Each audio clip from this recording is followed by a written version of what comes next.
Righty-ho. Sorry. Go on.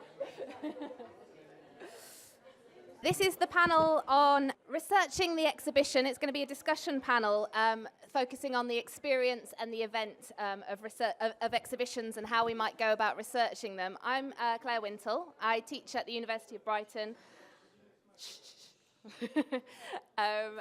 And I've kind of, in the past, worked on colonial exhibitions and the display of India. And more recently, I've been working on the 20th century and government-sponsored exhibitions that travel abroad from India, kind of changing ideas of nationalism and modernity in the latter half of the 20th century. And I'm really excited today to, well, first of all, thank the organisers, as everybody has seemed to have done, which is a jolly good job because they've been amazing. And also my panel members for coming here today. Sarah, especially, because I really guilted her into it, given how busy she's been. Saloni, who's come all the way from America to be with us, specifically at the conference. And Carmen Julia, who's actually changed jobs today. So I'm really grateful for everybody. We're going to be looking today at researching, archiving, and remembering exhibitions, those processes of reconstructing exhibition histories. And I've asked our panel members to consider their personal experiences of reconstructing exhibition histories.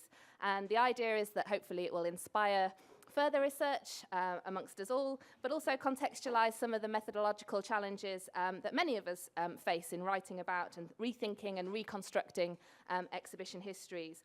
In the last 2 days, we've had some really fantastic and fascinating investigations with all sorts of different methodological approaches, ranging from deep archival work to, actually yesterday morning we had autoethnography on kind of the ways in which we think about our own exhibition practice, and we've looked at different moments of the 20th and 21st centuries.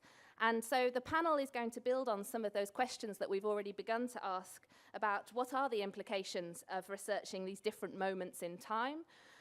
How do different types of research affect the narratives that we construct? How do the locations of our research in specific countries and in specific types of archives affect these histories? And there's been lots of discussion of the afterlife of exhibitions so far.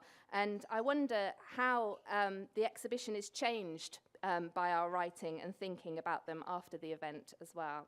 I'm not sure if we'll get really to the nitty-gritty of what our guiding principles in research should be. But you never know, we've got some very eminent speakers, and so hopefully we'll get some good advice there. So the plan is that, as with the other discussion panels, is that each panelist will have 5 or nearer 10 minutes to deliver their position paper. And then I'll pose some questions for the panel, and then I'll open the discussion to you all as well. So please do store up your questions and points and suggestions. Just to introduce our speakers, we have Dr. Saloni Mathur from UCLA, and her research, as you'll know, no doubt, focuses on contemporary Indian art and artists, and also museum and exhibition studies in a global frame.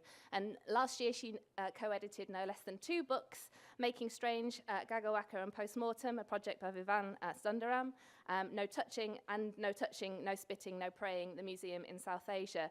And then, of course, well, for me, my go-to book is her 2007 India by Design, Colonial History and Cultural Display, and it's the research for this and very many other articles that she's published that will inspire, I'm sure, her talk today. And then we have Dr. Sarah Turner, who needs no introduction, but I'll give her one anyway, is the Deputy Director for Research at the Paul Mellon Centre for Studies in British Art. And there she has a formidable range of responsibilities, ranging from hosting events like this to developing new research projects and digital initiatives and teaching on the Yale in London programme, even while doing her own research and working on her much anticipated forthcoming monograph, Indian Impressions, Encounters with South Asia in British Art, 1900 to 1940. And that's going to be about the display and the reception of Indian art in 20th century Britain. And again, I think the focus of her reflections today comes from that.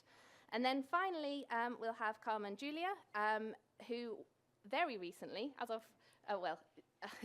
is in the process of moving to be the curator at Spike Island in Bristol, but was until recently assistant curator at Tate, with responsibility for British contemporary art and Latin American art from 1950 to the present.